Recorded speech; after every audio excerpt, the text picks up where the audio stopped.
voici à quelques heures de la célébration du 61e anniversaire de l'indépendance du Bénin. Une célébration bien sobre, une fois encore en raison de la menace actuelle, le coronavirus. Nous, ici, nous vous tenons compagnie aujourd'hui et demain pour passer ce cap et pour achever en beauté ce mois.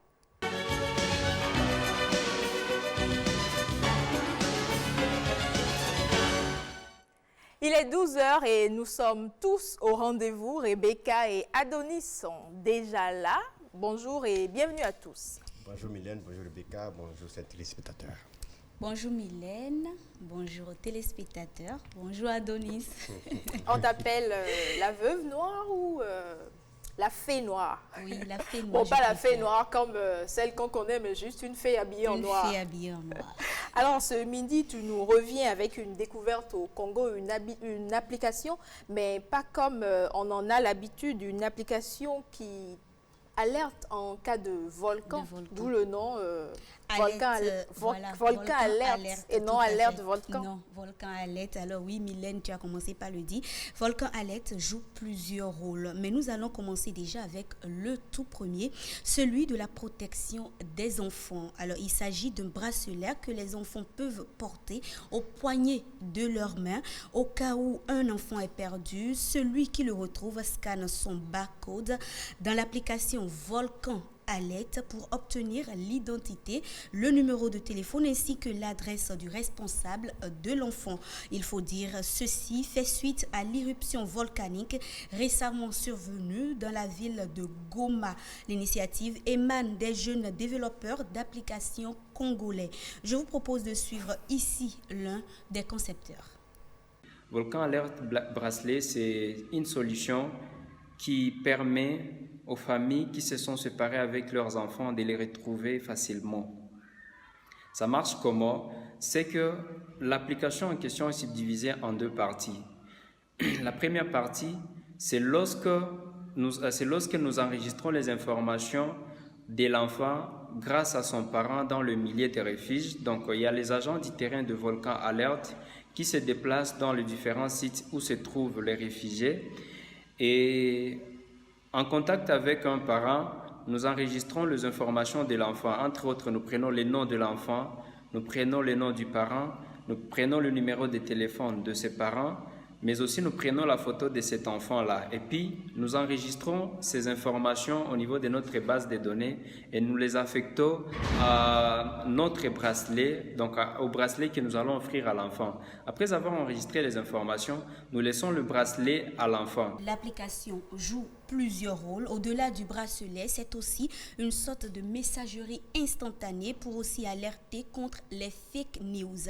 Et ce, après avoir fait un constat selon lequel plusieurs fausses informations sur l'actualité du volcan étaient devenues virales au sein de la communauté, suscitant ainsi une panique au sein de la population. Ces jeunes ont lancé donc Volcan Alerte pour informer à temps réel la population par SMS sur l'évolution de la situation de Niragongo, la prévention des risques liés au volcan et rendre accessible l'information sans vraiment se déplacer. Et Mylène, cette application de messagerie permet d'envoyer plus de 5000 SMS par seconde. Il faut aussi noter que pour être à la pointe des informations, pour ne pas rater une information et réellement donner la vraie et la bonne information, Volcan Alerte collabore avec des experts volcanologues, des journalistes, des informaticiens et des infographes. À ce jour, l'application compte plus de 10 000 personnes qui ont déjà téléchargé, enregistré sur la plateforme. On télécharge et on achète le bracelet ou on achète le bracelet puis on télécharge? Non, vous téléchargez, ensuite vous vous rendez à l'agence de ces jeunes-là qui vous donne maintenant le bracelet à placer à l'enfant. Je vois. Et ça ne concerne que les volcans, pas les Oui, ça ne les concerne, séismes, non, ça ne concerne que les volcans parce que ça a été développé justement suite à cette éruption volcanique dans le pays. L'idée, c'est ils veulent contribuer à la désinformation. Est-ce que ça Oui, marche il y a plusieurs rôles. Déjà, il faut retrouver, parce que vous savez, quand cette affaire est survenue et tout, il y avait beaucoup d'informations déjà. Donc, il faut déjà, dans un premier temps, amener les gens à comprendre que telle information est vraie, telle information est fausse, tout simplement. Et d'un autre côté aussi, quand les parents sortent avec les enfants pour aller voir ce qui se passe au dehors, il y a des parents qui perdent de vue leurs enfants. Donc, il fallait quand même également inventer un bracelet qui va permettre aux parents justement de tout simplement identifier, de connaître la position de leur enfant quand ils ne sont pas à côté d'eux. Et est-ce que ça renseigne également, est-ce que ça donne des conseils si possible, des mesures à prendre en cas de volcan, d'éruption volcanique? Non.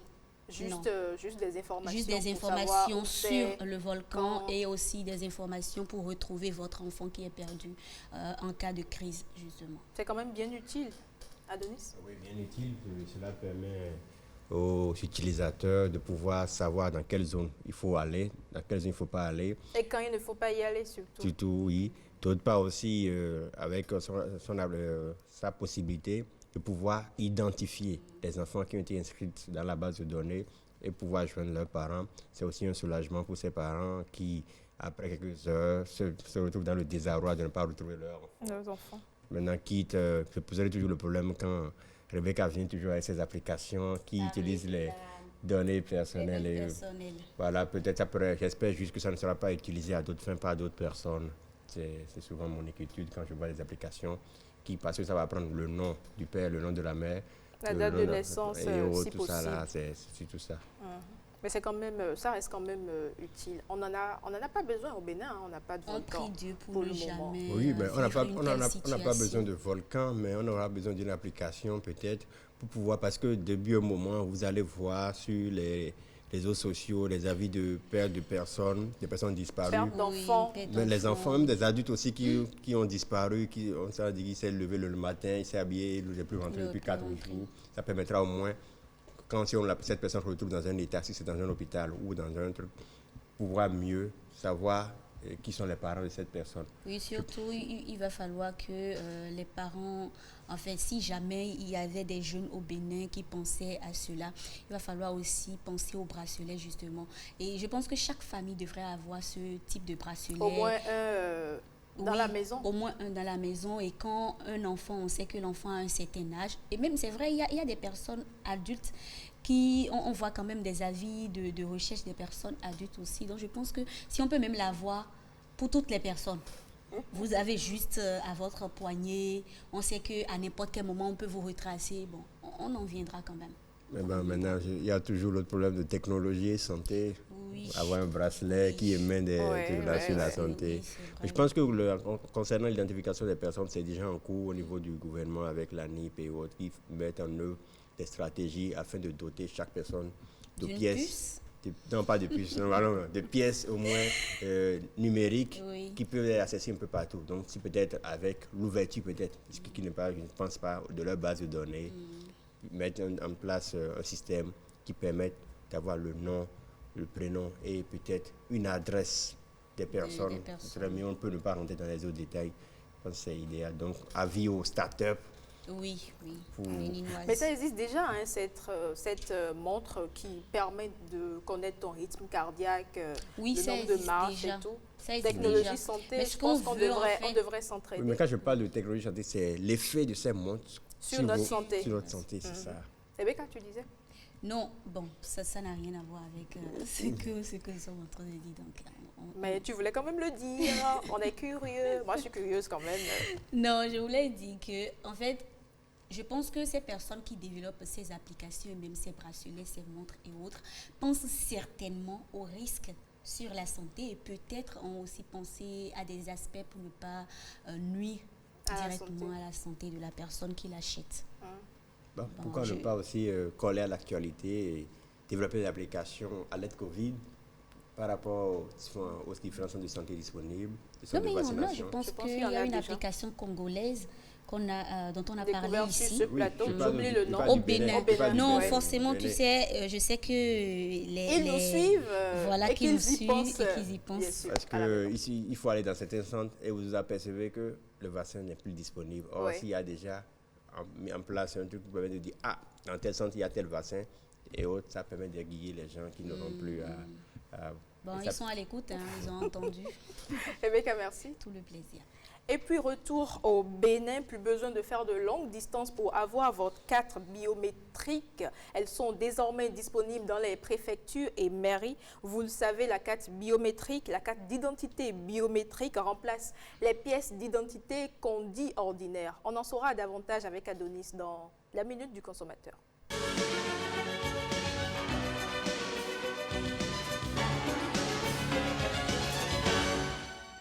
Eh bien, Mylène, est-ce que vous avez volé à votre carte d'identité biométrique? Je pense que la dernière fois, tu m'as posé cette question oui, et je t'ai répondu. La dernière fois, il y a eu un temps. Maintenant, vous avez pu savoir. Que je ne l'avais pas encore.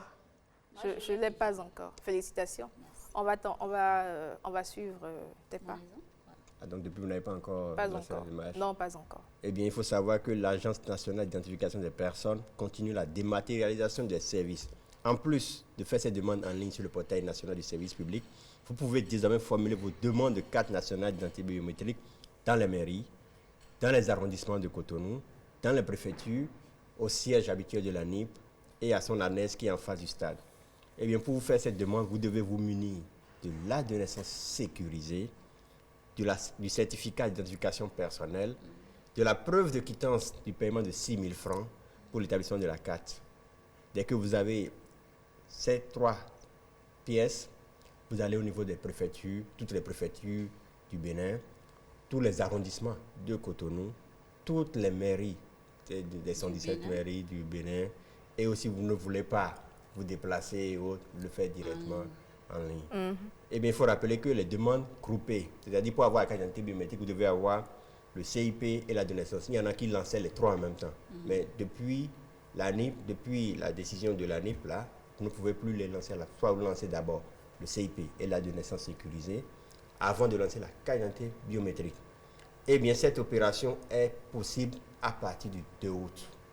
Dans quelques jours. Dans quelques jours. C'est pour bientôt. Mais ce n'était pas possible, c'est ça? C'était pas possible avant. Qu'est-ce qui n'était pas possible? Aller dans les préfectures, la carte dans les mairies, dans les préfectures. Mais c'était déjà possible dans les arrondissements? Dans les arrondissements, vous faites les formalités. Mais vous ne pouvez pas aller faire la demande de carte d'identité biométrique. Vous renvoyez toujours au niveau de la NIP. Et là maintenant, vous pouvez à partir du 2 août. Les pièces ne changent pas? Les pièces ne changent du tout pas. Le coût ne change pas? Le coût ne change pas.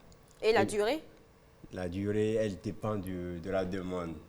Mais je pense qu'en ligne, c'est en 24 heures. Hein. En 24 heures, vous avez votre acte de naissance sécurisé et le certificat d'identification personnelle. Voilà. Mais pour la carte, c'est... Ça prend plus de temps.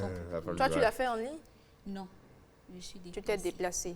Eh bien, pour toute question et préoccupation, vous pouvez toujours joindre la NIP, soit en les appelant ou en écrivant un SMS ou en les contactant par WhatsApp au 55 00 0101 ou au 52 30 30 30. Ou vous pouvez toujours envoyer un mail à info@anif.bj. C'est la génération 2.0, on préfère les mails. On prend plus d'appels. Généralement, parfois, tu es là, tu fais rien, tu es avec ton téléphone. On t'appelle, tu ne décroches pas, mais tu préfères que la personne t'envoie un mail. Voilà. Mais tu réponds au mail, mais tu ne réponds pas aux appels. Avec WhatsApp aussi, mais on va envoyer le mail, c'est plus facile. Beaucoup sont plus accrochés maintenant et plus utilisés, et ils utilisent plus beaucoup WhatsApp. Donc, vous pouvez faire vos demandes là, avoir des informations ou demander le statut de votre demande par WhatsApp. Même sur le site de la NIP, si vous avez souscrit à la carte d'identité nationale biométrique et que vous avez un numéro de quittance, vous allez renseigner ce numéro de quittance sur le site pour savoir le statut de votre demande. Eh bien, pour terminer, c'est le mandataire de la NIP qui a rappelé dernièrement que beaucoup de demandes sont en cours de traitement.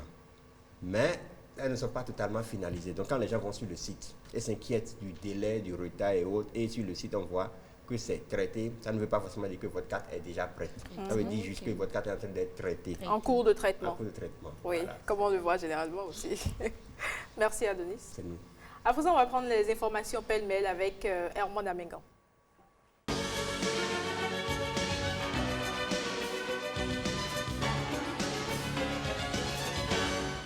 Hermon Rodrigue Amengan est déjà là, il est en costume comme d'habitude et il est tout sérieux comme d'habitude. Hermon, bonjour. Bonjour Mylène, bonjour à toutes et bonjour à tous. La pleine forme.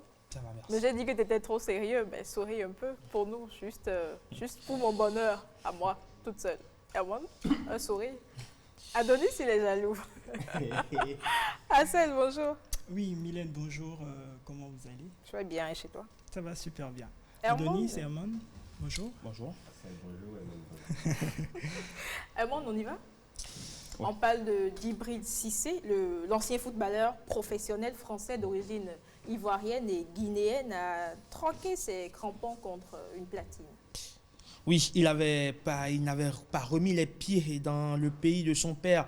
Mangué Cissé est international ivoirien depuis plus de 10 ans, quand en 2009, il était venu enterrer celui-ci. Et maintenant, ça y est, il y est de retour et il officie désormais aux platines et enflamme les soirées, festivals et les trous. Pour l'heure, c'est la génération branchée de Babi que ce lanceur de tendance assumé au plus d'1 million de fans sur Instagram a rencontré lors de la sonde et l'un des événements musicaux les plus branchés de la ville. Son univers métissé s'affranchit du coupé-décalé qui domine le paysage musical local, mais le pari est réussi pour cette première en Afrique de l'Ouest où Djibril Cissé a fini par s'enjailler parmi la foule et à faire tomber le maillot comme après une victoire. Lui qui raconte qu'il a commencé à mixer à l'âge de 14 ans, à presque 40 ans aujourd'hui, Djibril Cissé compte bien faire de la musique sa carrière.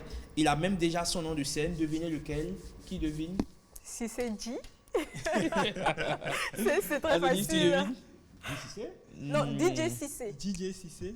Zéro. DJ Djibril. Non, non plus. Allez, il a déjà son nom de scène, Tcheba, qui signifie homme fort On ne pouvait en pas djoula. deviner avant. Qui signifie donc homme fort en djoula. C'est un surnom qu'il doit à sa mère et à sa tante et qu'il a fait graver sur sa peau. J'ai une grande force de caractère, je baisse rarement les bras, voire jamais. Il Je baisse rarement les bras. Oui. voire jamais. J'ai eu 2 grosses blessures qui auraient pu mettre un terme à ma carrière. Je connais des joueurs qui auraient arrêté pour moins que ça. Certains l'ont appelé le phénix parce qu'il renaissait toujours de ses cendres. Et qu'est-ce qui s'est passé exactement? Il a toujours rêvé de le faire, mais les parents étaient contre. C'est ça, ou il n'a jamais osé se lancer? Non, il avait plutôt une autre passion, le foot. Il en avait plusieurs, et il y a une qui dominait. Il s'intéressait aux platines, il essayait de mixer, mais la passion du foot a pris le dessus. Maintenant, aujourd'hui qu'il est à la retraite, enfin qu'il a pris sa retraite footballistique, il s'est lancé dans son autre passion, comme beaucoup de joueurs d'ailleurs. Enfin, il a su trouver sa reconversion et il a d'ailleurs lancé sa ligne de vêtements, Monsieur le Noir. Donc, c'est Parce ça. qu'il s'habille souvent en noir. Non, c'est ça, c'est sa ligne de vêtements. Ah. Et donc, il est devenu aujourd'hui DJ. Il mixe partout. Il est surtout installé aujourd'hui en Côte d'Ivoire, qui est considéré un peu comme, on va dire quoi, le carrefour aujourd'hui de la musique en Afrique de l'Ouest, le carrefour du showbiz en Afrique de l'Ouest. Vous avez Youssoufa qui s'y est installé depuis un moment. Aujourd'hui, c'est Djibril Cissé qui aussi s'installe. On voit de plus en plus l'affluence vers ce pays. Non, mais avant, il faut dire aussi que la carrière footballistique de Djibril Cissé lui aurait permis d'avoir Assez de connaissances. assez de connaissances, beaucoup de relations, mais aussi beaucoup de sous. Parce que quand on dit football, c'est beaucoup d'argent. Les platines, c'est pas autant de sous que les crampons. Attention, n'y va pas là-bas. Attention, ne va pas là-bas. Herman l'a fait dans une autre vie et il sait ce que ça vaut. Allez demander à David Guetta, à DJ Snake, ceux qui ont comme on peut quand même pas les comparer à nos DJ. Non, mais après, ce sont des DJ. Ouais, mais des DJ de là-bas. Non, pas forcément. Pas forcément, même ici. Il y a de grandes soirées en Côte d'Ivoire où, quand tu officies, on ne peut pas... Oui, ça rapporte peut-être, mais pas autant que là-bas. Oui, pas autant qu'une carrière de footballeur professionnel. C'est vrai que les DJ qui vont peut-être gagner des millions d'euros, ça va se compter au bout des doigts. Je suis d'accord, je suis totalement d'accord, entièrement d'accord. Mais n'empêche qu'aujourd'hui, de plus en plus, quand on parle de DJ, ce n'est plus seulement le bonhomme qui sait mixer 2-3 choses et qui raconte toute sa vie au micro, mais c'est plus le bonhomme qui assure le spectacle, qui assure le show et qui fait danser même des vieux sur des morceaux tendance. C'est ça aujourd'hui. On a eu notre DJ béninois, le tout récent, Kouklik, qui a su profiter de son buzz et qui a su s'imposer son style, se faire un nom, en faisant du politiquement incorrect, sinon de l'académiquement en griffe incorrect, et qui a pu se faire un nom ainsi. Aujourd'hui, en Côte d'Ivoire, il est connu. Il est d'ailleurs passé sur des émissions de très grande audience, rien qu'en faisant tout ça. Récemment, il a été même invité par un grand artiste, Molaré, très récemment, pour son anniversaire. Et même lors de sa visite au Bénin, Emma Dobré, le producteur la productrice de Kérosène, il a été reçu par Emma Dobré est allée dans son studio de fortune pour voir comment tester notre célèbre DJ. Et il a aussi il a profité pour lui faire ce que les Ivoiriens appellent le travaillement. Lui donner quelques... mais quand on parle de footballeurs professionnels, ils vont dire des millions d'euros et autres. Mais il ne faut pas oublier qu'il y a toujours le fils qui sont derrière, c'est parce qu'ils gagnent des millions d'euros qu'ils empochent des millions d'euros et autres. C'est quand même pas petit non plus. Oui, Djibril Cissé, je trouve que ça lui va bien. Il a tout ce qui va pour ce job, pour ce métier. Mais est-ce que le talent y est? Bien sûr, bien sûr. Le bonhomme a commencé par mixer à l'âge de 14 ans. Donc déjà, c'est spontané, c'est venu spontanément. Ce n'est pas une activité, on va dire, ou une compétence qu'il a acquise, mais c'est une compétence qu'il a découvert lui-même. Il a commencé à mixer très tôt. Et aujourd'hui, en fait, même en tant que footballeur, vous savez, les footballeurs, c'est des gens qui écoutent beaucoup de la musique. Les footballeurs sont généralement en trois choses. Il y a la musique, il y a la PlayStation et... il y a des activités... Non, pas la femme. pas la femme, je ne dirais pas ça. La PlayStation et d'autres activités ludiques. Donc, quand vous prenez un footballeur, rares sont les footballeurs qui n'écoutent pas de la musique. Quoi qu'en soit, la tendance qu'ils écoutent, les sonorités, ils écoutent toujours, sinon la plupart, la musique. Donc, ils ne sont pas vraiment loin de ce monde. Ils côtoient beaucoup le monde des artistes. En témoigne la proximité de beaucoup de joueurs avec les artistes. Vous allez en Côte d'Ivoire, par exemple, les artistes sont tout le temps les noms des footballeurs dans leurs morceaux. Donc, c'est un monde qui est, on va dire, le sport et la musique, sinon la culture, c'est deux mondes qui sont étroitement liés. Et donc, faire le pas, ce n'est pas aussi difficile que ça. On a le footballeur ghanéen Diana Samoa, qui lui aussi est chanteur. Il a même fait un featuring avec Sarkozy. Il a fait avec d'autres artistes. Donc, il y en a. Il y a même l'ancien joueur ivoirien, Gadi Seli, qui a gagné la CAN 92 avec la Côte d'Ivoire, qui est devenu artiste et qui a sorti des morceaux qui ont fait danser les gens de l'ancienne génération. Et de la nouvelle. Et je trahis un secret, c'est tellement qu'il me suit actuellement, Serge Ayaka. Quand il prépare 5 sur 7 matin, il a toujours à côté un morceau de Gadi Seli. Il faut rappeler que Djibril Cissé a fait aussi une incursion dans le cinéma avant de devenir DJ. On se rappelle surtout du film culte Tassi, où il est apparu au début de la scène et autres. Mais il y a aussi d'autres films dans lesquels il est apparu. Donc, comme Herman le disait, les footballeurs et autres, le secteur de la musique, du cinéma, de la culture sont toujours liés. Vous verrez souvent aussi des comédiens ou des acteurs qui préféraient aller faire aussi du football. On prend aussi l'exemple de Usain Bolt qui veut se devenir maintenant footballeur. Donc ouais, c'est tout un cercle. Ils se retrouvent tous ensemble. Ouais, on lui souhaitera juste... Encore que l'athlète, c'est celui-là qui court. Sur le terrain, on court également. Ah, mais c'est pas la même vitesse. Non, mais il faut avoir des aptitudes pour jouer au foot. Tu peux courir sur le terrain si tu es 3 points de suspension. Adonis, c'est quoi ta seconde passion? C'est le football. Ta seconde passion, tu t'y jettes quand? À ta retraite également, comme Djibril Cissé? Tu vas vieillir.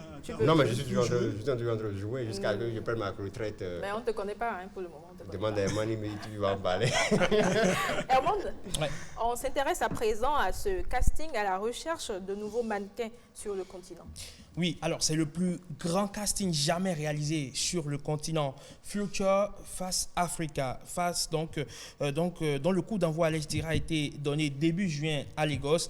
Ça vise à faire émerger de nouveaux mannequins capables de devenir les top modèles de demain et de renforcer la présence de l'Afrique sur les podiums du monde entier. Je vous propose de découvrir ce reportage.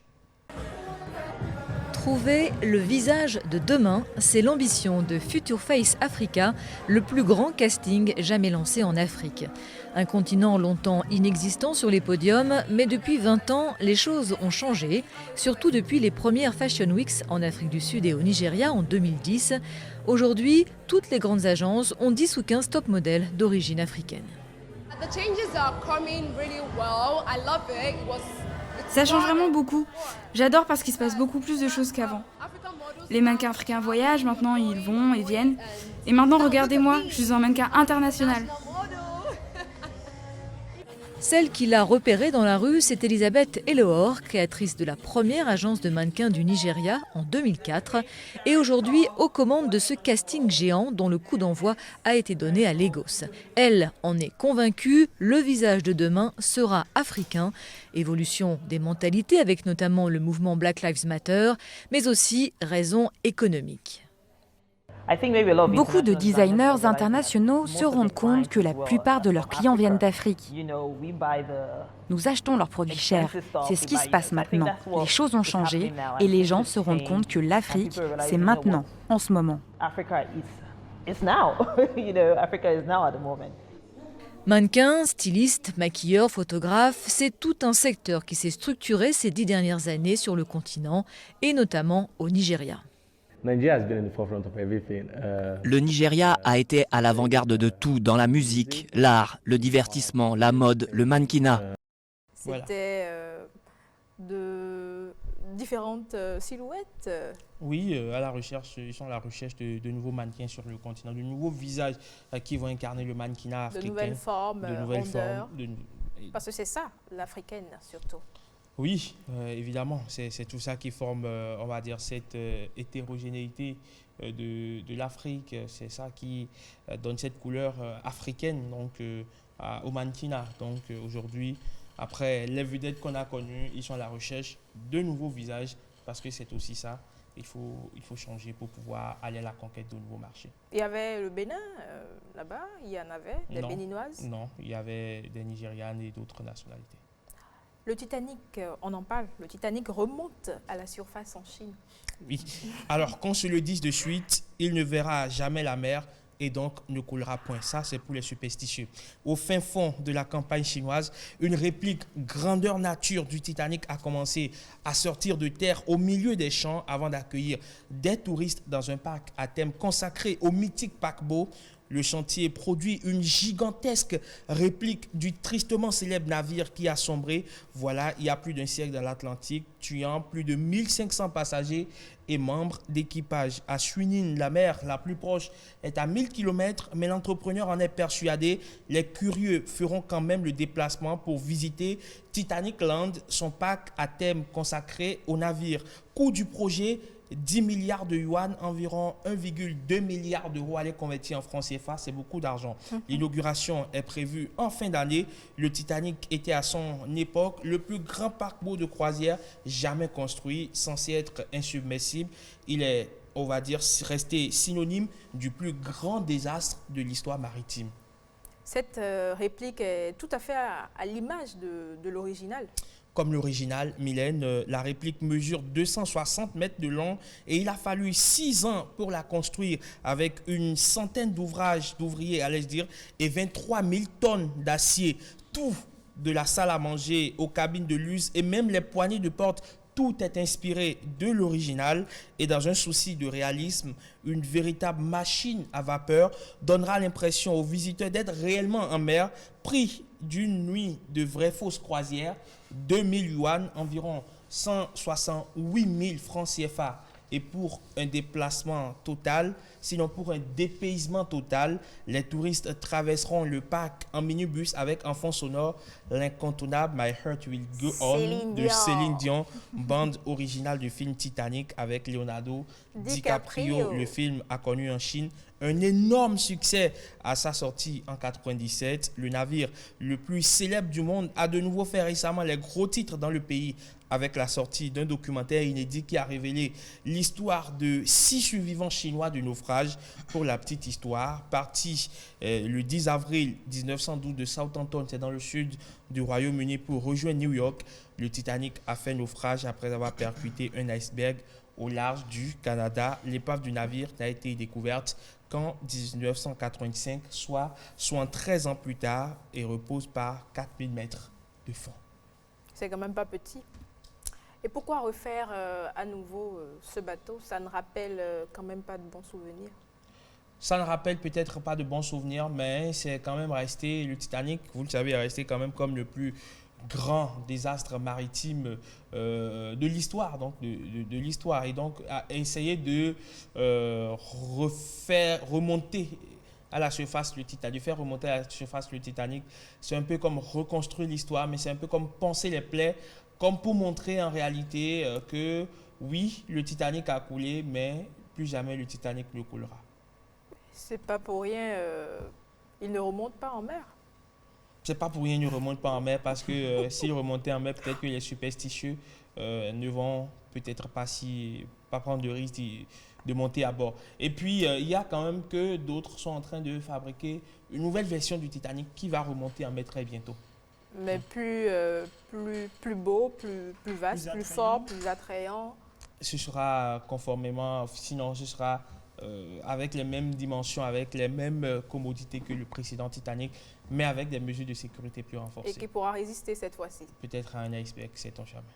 Adonis? Non, si on peut juste saluer. Ce film, il t'a bercé? Pas bercé. T'avais quel âge c'était en 1997, c'est bien 97. Ça? J'avais déjà... 5 ans. Non. Tu comprenais rien. J'ai passé déjà il y a 10 ans, mais j'ai bien aimé ce film. Moi, je naissais à peine. J'allais dire approché de la dizaine, mais c'était un film que j'ai aimé, avec Leonardo DiCaprio et Kate Winslet. C'est par la suite, quand on grandissait, que les gens ont réalisé le documentaire sur la vraie histoire du Titanic, que vous voyez un peu la différence entre la réalité et la mise en scène. Voilà. Tu as préféré lequel? J'aurais préféré que le documentaire ne sorte pas pour qu'on soit toujours dans l'illusion et autres de ce qui s'est passé. Mais bon, il y a ce que le cinéma a fait, que nous voulons croire avec la fiction et autres. Moi, j'ai été beaucoup bercé quand j'ai suivi le documentaire du Titanic. Le documentaire, pas le film. Bon, les deux, documentaires comme le film, j'ai eu beaucoup de frissons. Je me suis dit, est-ce que c'est quand même pas facile c'est réaliste? Voilà, justement, est-ce que c'est vraiment vrai, cette histoire-là? J'étais encore très petit, donc je ne comprenais rien du tout, mais j'ai eu beaucoup de frissons. J'ai même coulé des larmes, je me rappelle bien. On a tous coulé des larmes, bien sûr. Erwan, oui, forcément. on a suivi le Titanic. Le film, évidemment, c'est vrai que son adaptation au cinéma comment appelle-t-on, a mis en avant le côté émotionnel, a mis en avant l'histoire idyllique entre Jack et Rose. Et si vous vous en souvenez bien, au début du film, c'est qu'il y a ils sont partis de la réalité. Il y a des scientifiques qui ont essayé de démontrer, on va dire, comment est-ce que le Titanic a coulé. Et pendant ce temps, en fait, il y a eu ce qu'on appelle au cinéma ou en littérature, un récit in media res, c'est-à-dire ils sont partis de la fin pour le début. Et il y a Rose dans le dialogue qui dit « Oui, jeune homme, votre démonstration est très brillante, mais ce que moi j'ai vécu est tout autre. » Et c'est là maintenant on se plonge dans l'histoire maintenant du Titanic. Donc d'une façon ou d'une autre, c'est qu'ils sont partis de la réalité pour déboucher sur un film de fiction, parce que bon, les scientifiques essayaient de démontrer, oui, tout ça, ça a collé un iceberg, ça fait... Bon, bref, c'est beaucoup de choses. Oui, donc forcément, on l'a tous aimé, et ça, on en a... le Titanic n'a pas forcément laissé de meilleurs souvenirs, parce que c'est quand même plus de 1500 personnes qui sont décédées dans le naufrage du paquebot, et aujourd'hui encore, on a une pensée pour eux. C'était un long film. Hein. Ouais. Et après, on s'est demandé, mais pourquoi Jack, pourquoi il a fait ça? Parce qu'il pouvait ne pas mourir, là. Au début, on ne comprenait pas que c'était un film. Ça, c'est le côté, voilà, c'est le côté émotionnel, c'est le côté... Rose pouvait le laisser vivre aussi, lui permettre de vivre. Cette réflexion vient toujours à l'approche de la fête de Saint-Valentin pour dire, bon, pourquoi Jack est mort? Jack est mort par amour. C'est pour mettre en avant en fait le côté amour, le côté sentiment. Parce que oui, quand on a suivi ce film, on a tous été touchés, on a tous été... En fait, c'est le pathos. La mort de Jack. C'est le pathos, c'est tout ce qu'ils ont mis pour convoquer nos émotions à ce film. Donc, tout naïvement, nous aussi, nous y avons laissé une partie de nos émotions. On s'est dit, mais pourquoi? Mais en réalité, quand on vous explique que le Titanic a été tourné dans une piscine, vous vous rendez compte à quel point ils ont eu. C'est comme on dit... Maintenant, je peux y croire, hein, quand même. C'est comme on dit, l'acteur d'un film ne meurt pas. Hein. Il reste. Il reste. Amand, merci. Tout le plaisir. Alors, comment planter de la banane plantain? Vous le savez, puisque on l'a déjà fait, vous avez pris des notes. On va vous suivre tout à l'heure, vous allez nous donner le processus. Vous allez nous rappeler. Hermone, un petit rappel. Qu'est-ce qu'il faut faire? Le plus important, ce n'est pas de planter. Il y en a qui plantent déjà. Évidemment. Le plus important, c'est d'aller... D'aller quoi? D'aller cueillir? Non, il faut suivre le processus jusqu'au bout. Hermone, tu as pris des notes la dernière fois. Tu peux nous dire comment ça se fait, un petit rappel? Mettez une banane sous terre, c'est tout. Et arroser là. Est-ce la plantule qu'on met sous terre ou la Mettez la banane en terre. Merci. Ça donnera. Celle-ci, tu dois cultiver tout. À quoi serviraient alors les agriculteurs et autres? Je suis économe, je cultive tout à la maison. Voilà. C'est mieux. Pour savoir ce que Comment planter de la banane plantée à la maison? On vous propose à nouveau le processus et surtout pour ceux qui n'y étaient pas la dernière fois.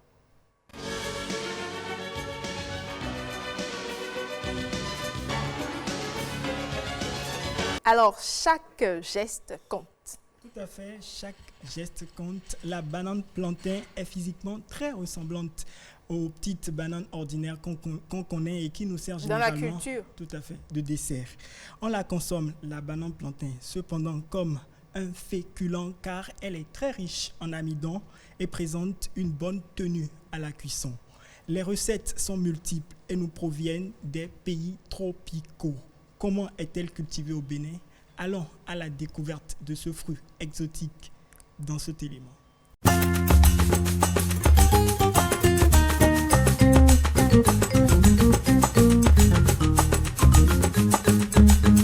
On vient de creuser le trou, un trou qui a une profondeur de 50 cm et un côté de 40 x 40, c'est-à-dire 40 cm, 40 cm, 40 cm.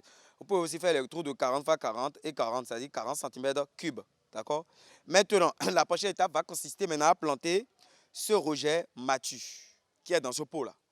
Alors, pour planter le rejet, il faut d'abord incorporer dans le sol 5 kg de bouse de vache ou bien fumier de vache. Pourquoi on va utiliser le fumier de vache? Parce que le fumier de vache est riche en potassium. Et on veut produire un plant ou bien un fruitier qui va donner un fruit, un arbre qui va donner un fruit. Donc, pour avoir des fruits de bonne qualité, il faut privilégier l'azote, le phosphore, le potassium, mais beaucoup plus le potassium. Et le fumier de vache est très riche en potassium, comme la vieille cendre. Là maintenant, on va se rabaisser. Là, le sol est très bon parce que c'est un sol sableux argileux. Et pour savoir que nous sommes en présence d'un bon sol, regardez, il y a les vers de terre. Beaucoup de personnes vont trouver ça, oh là là, qu'il est dégoûtant. Ça pour qu'un sol, ce sol-là est vraiment en bonne forme, d'accord? Lorsque vous voyez des vers de terre comme ça, il ne faut pas avoir peur des vers de terre.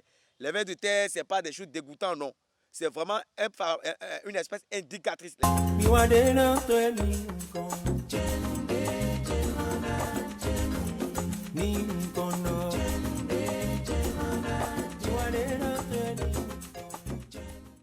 On va prendre une première couche qu'on va jeter sur la bouse de vache ou bien le fumier de vache. Pourquoi on jette une première couche de terre? C'est pour amortir le choc entre le fertilisant et le plant. On veut vraiment donner un peu de temps pour le bananier, pour que ça soit le bananier qui se dirige lui-même vers le fumier de vache. Est-ce que vous avez compris? Bon, là maintenant on finit avec cette étape. Assel, regardez très bien. C'est très important cette partie-là. Il faut tout faire pour ne pas casser la motte de terre. Il faut tout faire pour ne pas casser la motte de terre. On va déchirer le tronc de notre sachet comme ça. Vous avez vu que les racines ont déjà commencé par coloniser tout le substrat. C'est ça, non? Ça indique vraiment que notre travail a été un coup de succès. Donc les racines colonisent tout le substrat. On le dépose légèrement à l'intérieur de notre tour. D'accord? La prochaine étape va consister à apporter maintenant du sable pour maintenir le tout. On maintient sérieusement le tout. Est-ce que c'est fini le travail? Le travail n'est pas terminé. Une fois terminé, on va aménager maintenant. On va maintenant aménager une couronne, un petit cercle là, d'accord? On va remonter un peu le sol autour du bananier. Alors, ce sol qu'on va remonter à celle, ça va servir à quoi?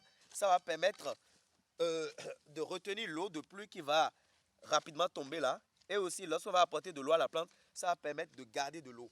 Et ça va permettre aussi d'amender le plant de bananier après. D'accord? Ça va permettre d'amender le bananier. Donnez, apporte donc de l'eau.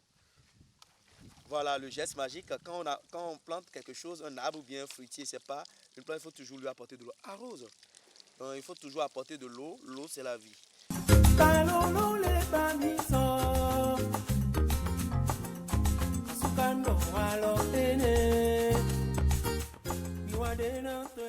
Pour espérer avoir des fruits qui doivent venir à maturité physiologique, il faut attendre 11 mois. 11 mois, 10 mois chez les variétés très précoces et 11 mois, 12 mois, disons maximum 1 an pour avoir des régimes à récolter. La banane plantée est rentable. Comment est-ce que la banane plantée est rentable? Vous avez sur un hectare 1666 plants. D'accord? Sur un hectare, on a 1666 plants. Lorsque vous n'avez pas bien vendu au champ, vous vendez le régime au champ à 1000 francs. Lorsque vous vendez les 1000 régimes, déjà 1000 régimes, ça fait 1 million de francs CFA. 1 million de francs CFA, regardez, vous allez récolter 1 million de francs CFA pour la première fois, 1 million de francs CFA deux fois, troisième fois 1 million de francs CFA. Ça fait 3 millions de francs CFA sur 3 années successivement. À partir de la quatrième année, il est recommandé d'enlever la plantation et de casser le cycle pour redémarrer. Sinon, les cas de maladie vont commencer par apparaître. Agriculteur moderne, avec ces 1666 rejets, imaginez le nombre de sous que vous pouvez faire, ne serait-ce qu'avec les régimes, lorsque vous vendez au champ. Maintenant, si vous décidez de venir vendre ça à Cotonou ou bien à Porto-Novo dans les grandes villes, ou bien d'être votre propre revendeur, vous allez multiplier la marge par 4. Donc, ça fait 4 000 francs le régime. 4 000 francs que vous multipliez d'abord, si on suppose que vous avez vendu 1000 régimes sur les 1666, dans la première année, dans la deuxième année, la troisième année, ça vous fait combien? Ça fait 4 000 fois 3, ça fait combien? Ça fait 4 fois 3, 12. Ça fait 12. Voilà, donc ça fait multiplié par 4, ça fait 4 millions. D'abord 4 millions, 4 000 francs, multiplié par 1000, ça fait 4 millions. Dans les 3 années, ça fait 12 millions. Tu as raison, ça fait 12 millions. Donc, c'est de façon concrète ce qu'on peut retenir sur la rentabilité financière de la production de la banane plantain en République du Bénin. En République du Bénin, j'ai très bien dit en République du Bénin.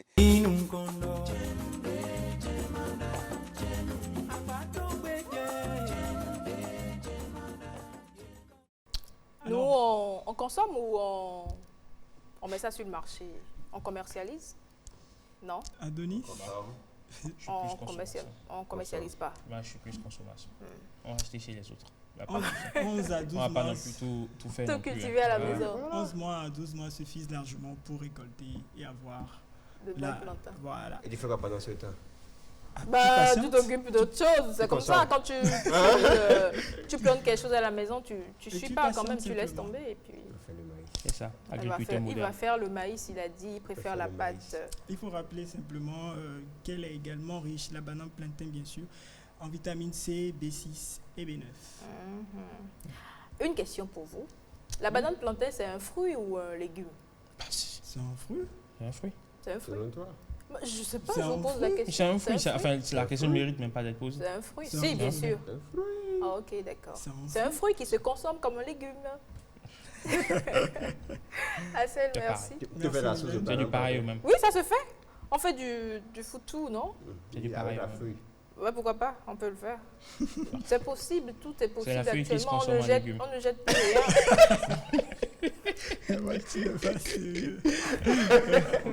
Assel. Merci, Mylène. Merci à toi. Prochainement, on aura quoi? On veut le sautoumon. Vous connaissez le sautoumon? On ne connaît pas. Le sautoumon. C'est quoi Ovikekwe? C'est plus dans la même gamme que les bananes, les petites bananes. On veut afio. C'est vrai, c'est ça qui est sautoumon. On veut sushi. Afio. Oui. Comment ça se cultive déjà? D'accord. Elle est vêtue. Je retourne au champ alors. Elle est vêtue extra-corporelle. C'est-à-dire tu en connais quelque chose? Qu'est-ce que tu en fais? En tout cas, il n'a qu'à aller chercher. Tu cherches et tu nous rapportes ça. Très bientôt. Alors, on va à présent à la découverte de notre référence du jour avec Ariane Da Silva. Il est photographe.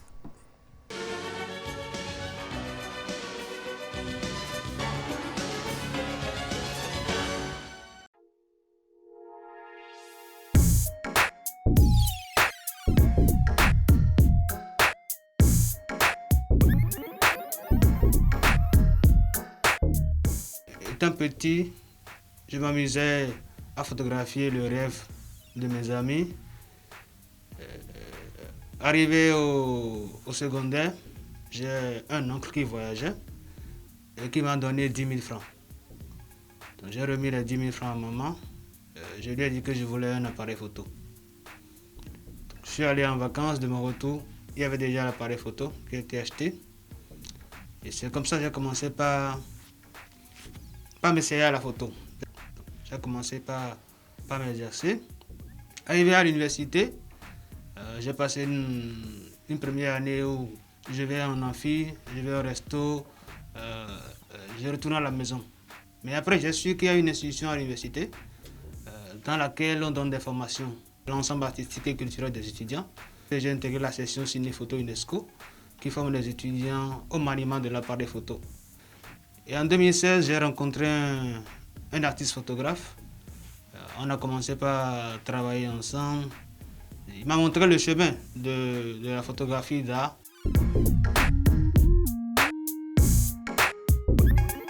Ma formation en géographie me sert en photographie aujourd'hui. Parce que en géographie, étant géographe, vous êtes un homme du terrain. Et on vous apprend à faire des recherches. Aujourd'hui, dans la photographie, je fais beaucoup plus de recherches. Je vais au contact des gens, je vais travailler dans des milieux que je ne connaissais pas. J'ai fait ma première série sur les jumeaux, les statuettes jumeaux. Pour comprendre ce monde-là, il faut avoir un certain background en matière de recherche. J'ai travaillé avec les femmes qui font les métiers dits d'hommes. Il faut chercher ces femmes-là. Il faut savoir l'essentiel à tirer de ces recherches-là. Ce qu'on doit montrer au monde, il faut apporter un plus à ce que les gens connaissent déjà.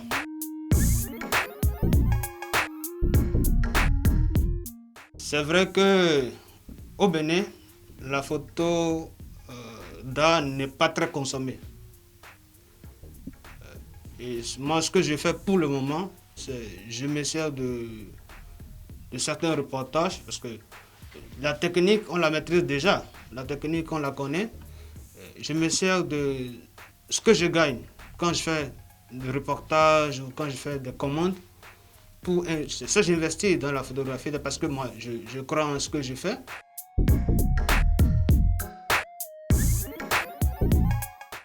C'est d'abord une question de culture. Et nous ne sommes pas habitués ici au Bénin à aller voir des expositions. Nous ne sommes pas habitués à consommer l'art de façon générale.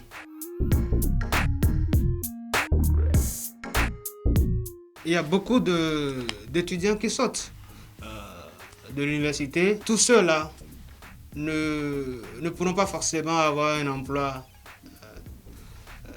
de l'État. Il faut qu'ils apprennent à se prendre en charge.